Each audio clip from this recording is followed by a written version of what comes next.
Büyük sır ifşa oldu ve Çetin, Baybars'ın Neriman'ın oğlu olarak sahneye çıktı. Bir yandan da Ferhan, Neriman'la ilgili gerçekleri Leyla'ya anlattı ve büyük yüzleşmenin fitilini ateşledi. Öte yandan herkes ekranları kilitleyecek sürpriz sahneler geliyor. İlk olarak Çetin, Kartal ve Efe konusuna bir açıklık getirelim. Çetin karakteri ilk aşamada herkesten bağımsız hareket ediyor. Babası Baybars'a karşı düşmanlık besliyor ve sadece Baybars'a düşman olanlarla işbirliği yapıyor. Çetin'in babası Baybars'a düşman olmasının en önemli sebebi ise annesi Neriman. Baybars yıllarca Çetin'e annesini göstermedi. Neriman da yıllarca evlat hasreti çekti. Tıpkı Bahar'ın babasına düşman olması gibi Çetin de babasına düşman ve onu devirmek için türlü planlar yapıyor.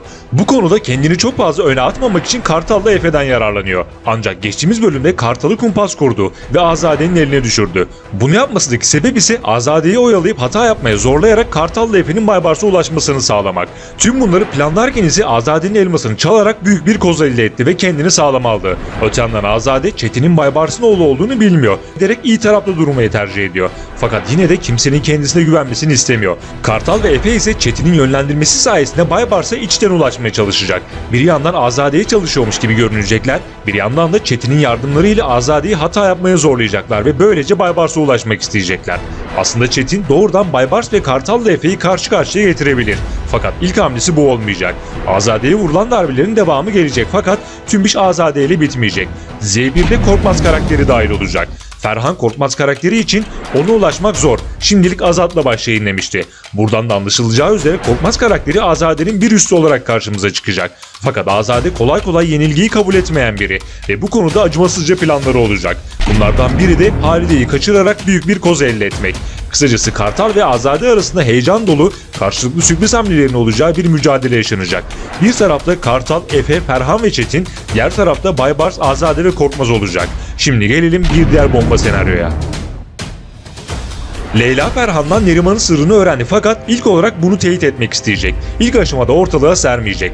Ferhan ise Neriman'a söz verdiği gibi Baybars'la ilgili kimsenin bilmediği bir bilgiyi paylaşabilir. Bir yandan da Ferhan, Kartal'la Efe'ye yeni detaylardan bahsedecek. Neriman ve ailesi arasında yaşanacak asıl büyük yüzleşme ise muhtemelen önümüzdeki bölüm değil bir sonraki bölümde yaşanacak. Sürpriz bombalar ise yüzleşmeden sonra Çetin'in Neriman'ın oğlu olduğu anlaşıldığında patlayacak. Öte yandan Ferhan'la Leyla konuşmasında bir detay dikkatleri çekti. Komiser Bülent, Ferhan'ın en zayıf noktasının Leyla olduğunu net bir şekilde anladı ve Ferhan'ı konuşturmak için Leyla konusunda kritik bir hamle yapabilir. Bunun yanı sıra Leyla ve Efe'nin arası şimdilik orta halli ilerleyecek.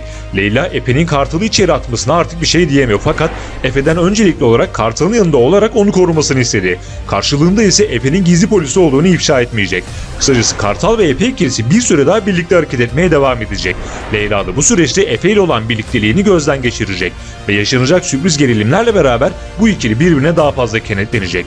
Hatta ilerleyen bölümlerde Leyla'nın hamilelik senaryosu bile işlenebilir.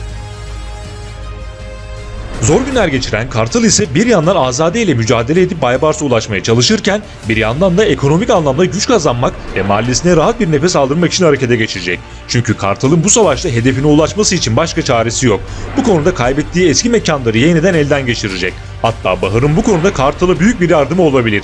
Eğer Şahin Bahar'ın parasını ele geçirmezse Bahar bu parayı Kartal'a verebilir ve böylece hem Kartal hem de mahalledekiler rahat bir nefes almış olur. Sonucunda da Bahar'la Kartal arasındaki bağ giderek sağlamlaşır. Öte yandan Kartal Şesu'ya ayrı bir parantez açarak onu yeniden kazanmak ve eski haline döndürmek isteyecek.